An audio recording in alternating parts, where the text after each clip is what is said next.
As we await the start of the men's 400-meter final, will the world record fall tonight to Michael Johnson of the United States? Butch Reynolds set the mark at 43:29 in Zurich on the 17th of August, 1988. Twice Michael Johnson has come close.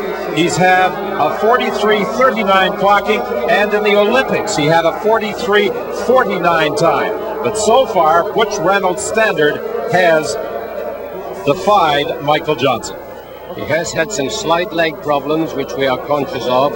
If he runs the world record tonight, he perhaps should run around 21 seconds or slightly under for the first 200, running it very, very easily for him. And then something in the order of 23.25, 23.26 or 23.27 for the second 200 would break the record. However, if he ran slightly faster than 21 seconds for the first 200, he'd have a little more time to spare on the second 200, but he might not have evened out his energy sufficiently well. So it's very, very fine line between running too fast in the first 200 and having not much left in the last 50 meters and running just right and being patient and eking out your effort over the whole one lap distance. So around 21 or slightly under for the first 200, and then around 23.25, 0.26 or 0.27, and that would break Butch Reynolds' record of 43.29. But one of the reasons there is so much optimism that he might break that mark is because in the semifinal he ran 43.95 and did it so easily, coasting over the final 50 meters. He has a former champion to his inside in lane 3, Antonio Pettigrew of the United States. In contrast to the women's 400-meter final, where there was not a single American in the field, there are 3 Americans in this men's 400-meter final. Jerome Young of the United States is the other. And Jerome Young, a very serious contender. If Michael Johnson is going to win this, Jerome Young or Antonio Pettigrew in lane 3 are the likely other medalists. A clean sweep for the United States, a distinct possibility.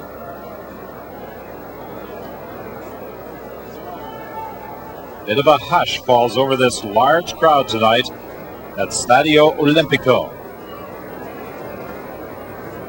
Barely any movement of wind in the stadium. Michael Johnson comes flying out of the blocks. Jerome Young moves along with him. On the inside, Cardenas of Mexico is running well. Pettigrew trying to move in. Down the back straight, Johnson with his upright running style has made up the stagger on Young. Cardenas is moving along very well though. On the outside, here comes a pretty good move by Perella of Brazil. As they come off the bend though, it is Johnson in the lead. Watch the clock as he races to the finish line. 43.29 is the standard. He's trying to better.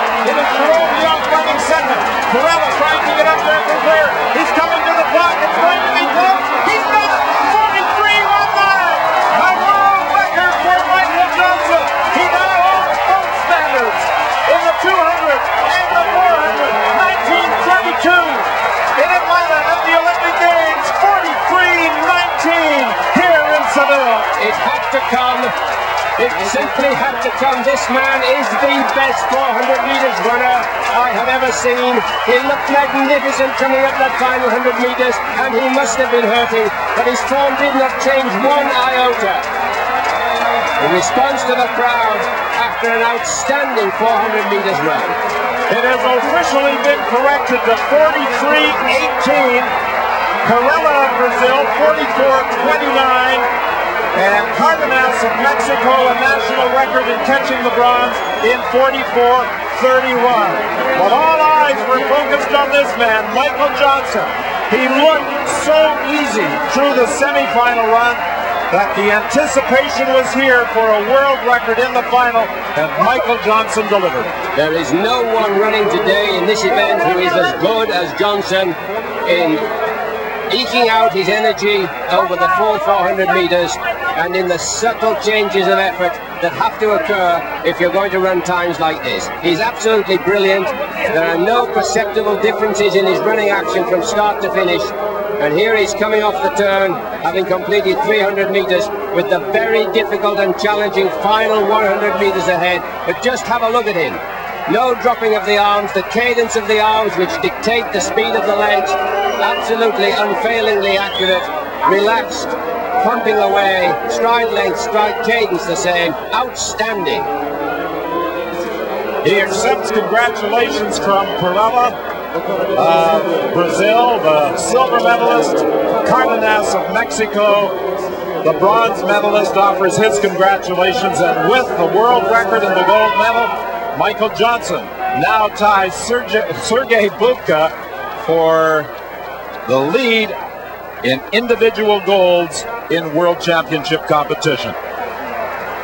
So Michael Johnson comes through with a world record performance of 43.18 here at Stadio Olimpico at the 1999 World Track and Field Championships. The world